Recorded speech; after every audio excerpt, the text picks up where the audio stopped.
Today we're checking out the new firmware of the NUX MG-30, and also I'm going to show you my new preset pack.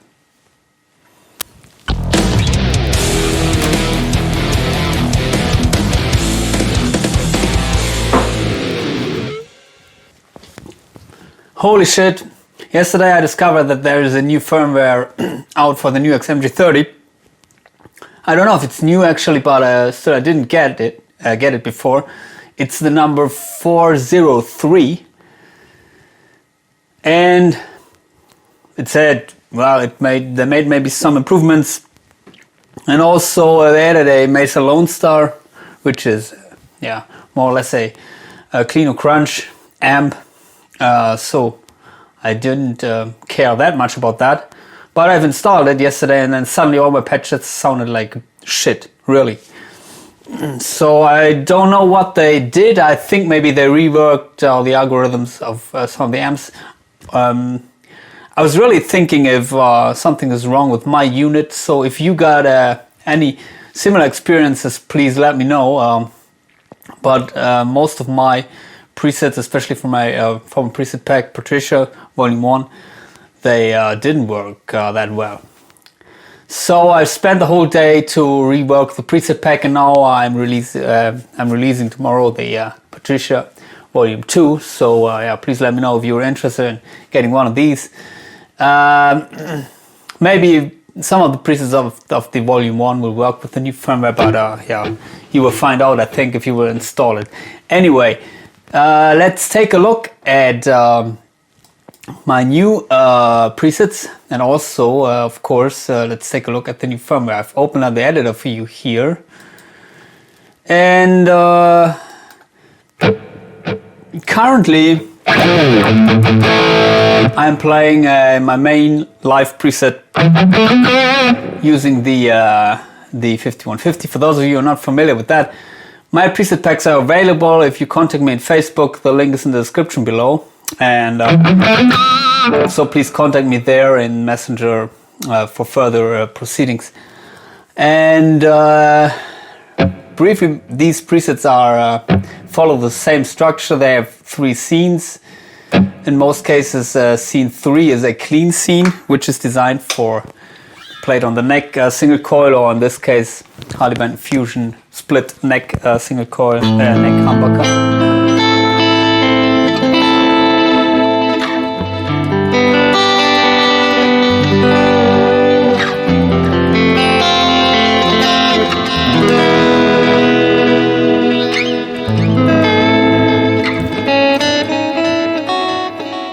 So here, as you can see, I don't use an amp, just using a complex EQ, chorus, and sometimes the delay is engaged. So this hopefully works with all firmwares. Sorry. Scene 2 is my lead scene, and it's basically scene 1, which is my rhythm scene, but with a delay engaged. So let's go to scene 1. That's basically crunch, rhythm, high gain, whatever you may call it. Played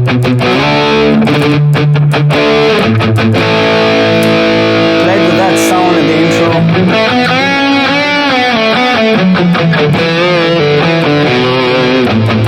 So as I said, these presets are mostly for be played on front of house or floor monitors in a live situation. For recording, I would add a little bit more highs. They're working for recording, but yeah, maybe you can crank the highs a little bit more.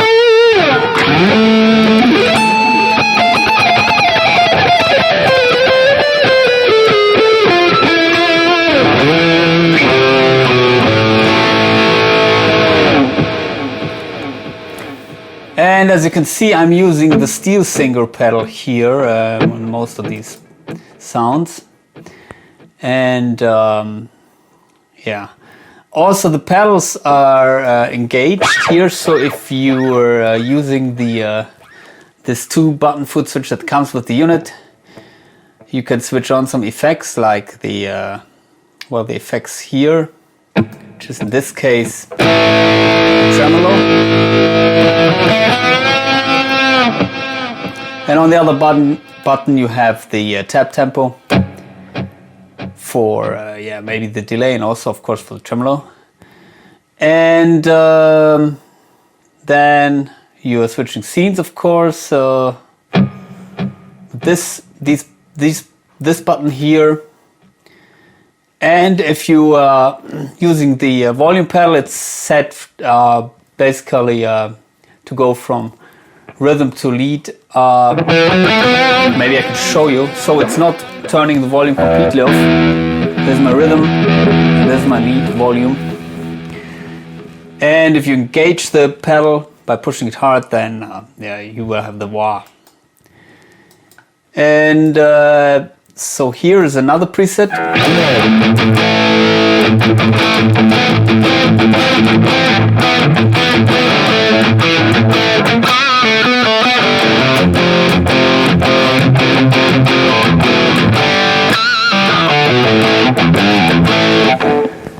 And that is also using the 5150 amp model, but another microphone. This has a 57, a little bit more highs. Maybe this would be better for recording situations.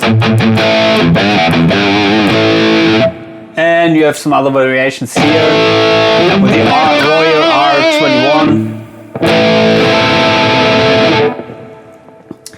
And most of these patches are high gain patches. So, for example, with other amps.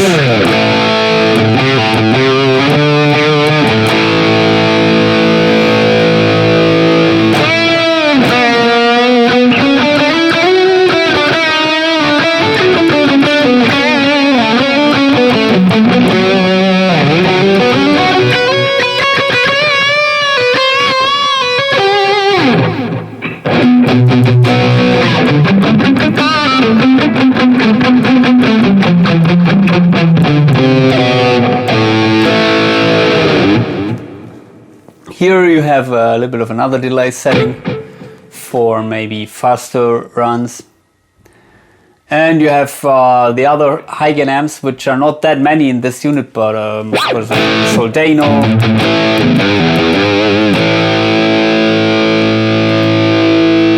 And scene 3, in some cases it's also engaging the chorus on the distorted tones.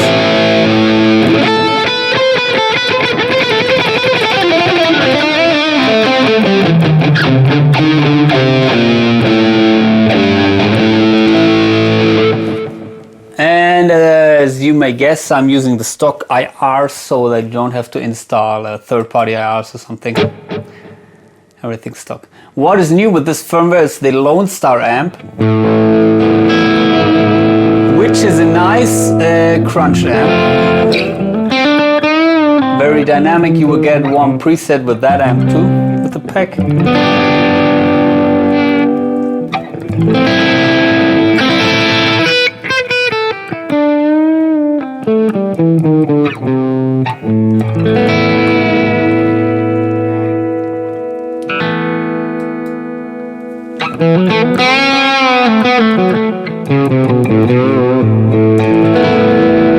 One thing which I would like to mention now is I'm using the steel singer pedal, as you can see.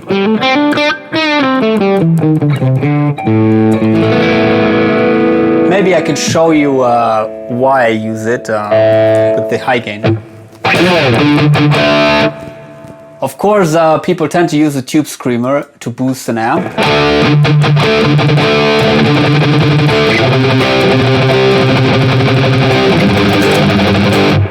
It's working. You get more gain. In this case, it's maybe too much gain.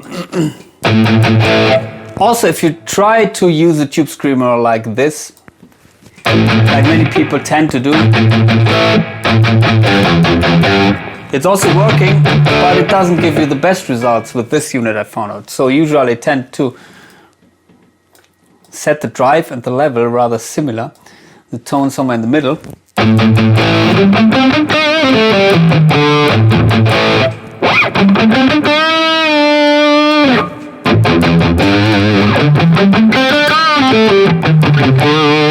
And as you hear, if you set the tone to 0, you get this nice full and rich lead tone. If you crank it, you get the harsh attack you need for chugging.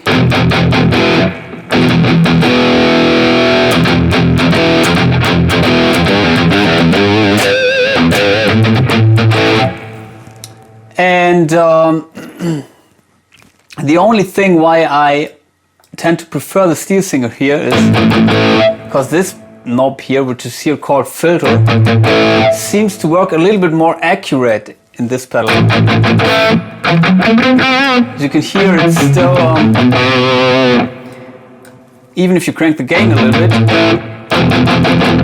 it's more accurate, for lack of a better word.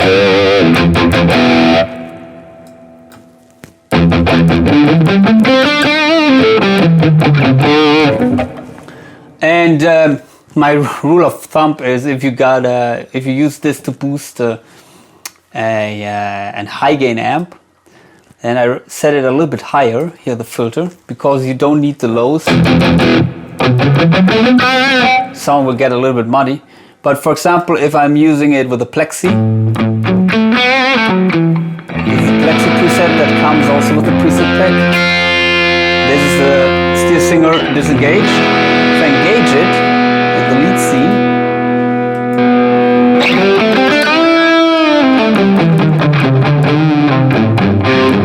and you want to have this a little bit floppy bass here, like which you find in traditional recordings maybe.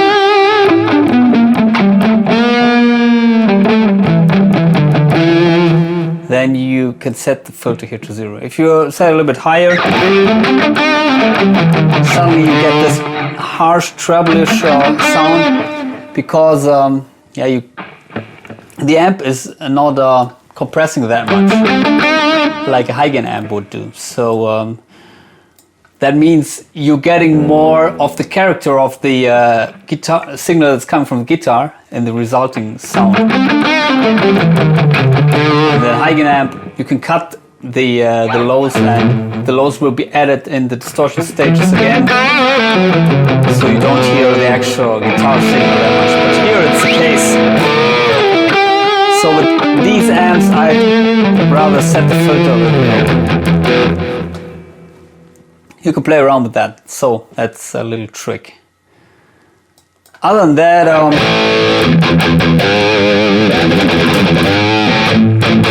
you get the other amps you may expect, like the Recto, some variations of that, and so that's basically it. I think maybe a couple of other amps, but clean tones also.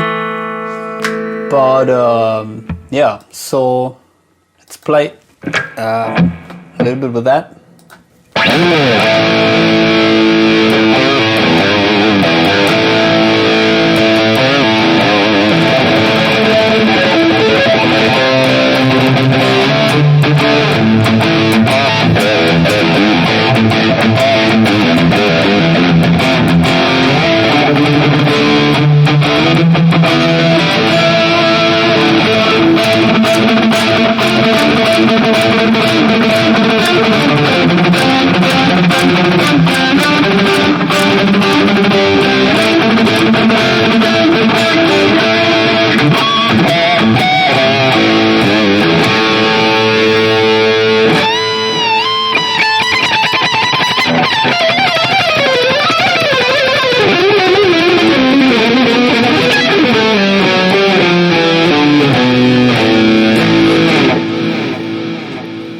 As you can hear, this preset has a pan delay, so it's made for stereo applications. Live situation, I would rather use the DK5150 preset.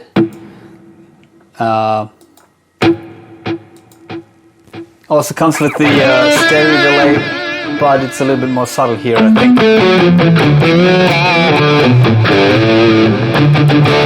But there are other presets that come with mono delays. And so let's check out the firmware a little bit more. I think something that was also added, or just let me check the release notes here. There you have it. I don't know if you can see it, but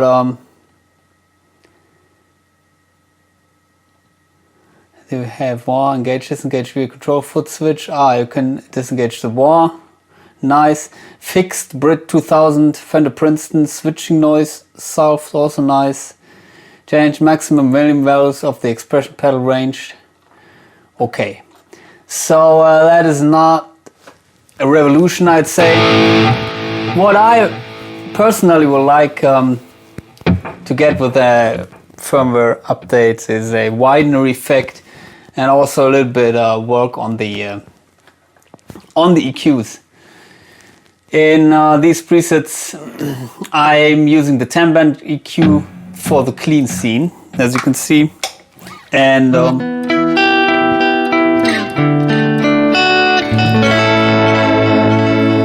it's nice, but that means you don't have another EQ for the lead scenes, and of course that is annoying.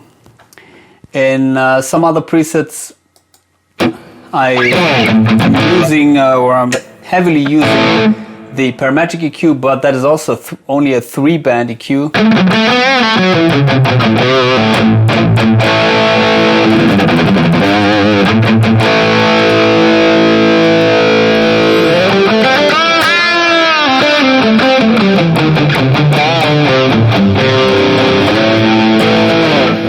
So yeah, that it's also a little bit of a bummer here, I think. Let's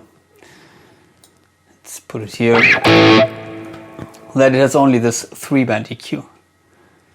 By the way, did any one of you think about what NUX actually means? I mean, it's kind of a nice name, I think. You can remember it, but what does it mean? I mean, new ex-wife, new ex-friend, or just new ex?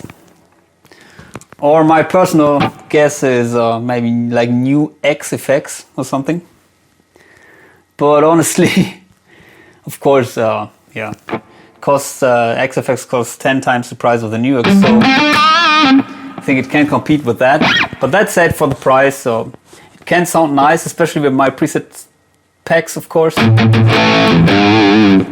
But I personally found this unit to be the hardest one to dial in good tones.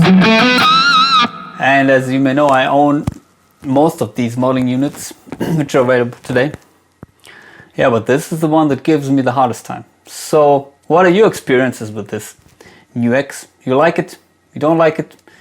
You're struggling with getting good tones out of that? Please post your comments in the description below, no, in the comment section. Subscribe to my channel. Goodbye.